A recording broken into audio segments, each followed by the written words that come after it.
বেড়িবাঁধ নিয়ে যারা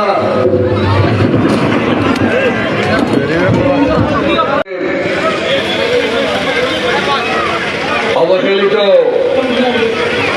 এই তগলর শহর এলাকার ধানের শীষের নির্বাচনী প্রচারের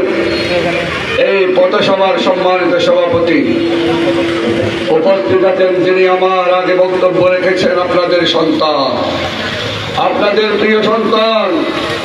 এই উপজেলার মা মাটি ও মানুষের প্রিয় নেতা, সাবেক উপজেলা চেয়ারম্যান, সাবেক এমপি, সাবেক বিএনপির কর্ণধার, জেলা বিএনপির সম্মানিত সাবেক সেক্রেটারি, আপনাদের ভোটে বারবার নির্বাচিত চেয়ারম্যান, আমার বন্ধু জননেতা জনাব এটিএম নুরুল বশর চৌধুরী, মঞ্চে উপস্থিত আছেন আমাদের এই এলাকার সম্মানিত সাবেক চেয়ারম্যান আর ছোট ভাই ফিরোজ খান, আক্তার কামাল সাহেব, এম এ সালাম কুতুবি, মোবারক চৌধুরী, আর বিএনপি যুব দল, ছাত্র দল, কৃষক দল, তাঁতি দল, জাসাস, মৎস্যজীবী দল সহ এই এলাকার তবলচর এলাকার অবহেলিত বেড়িবাঁধ নিয়ে যারা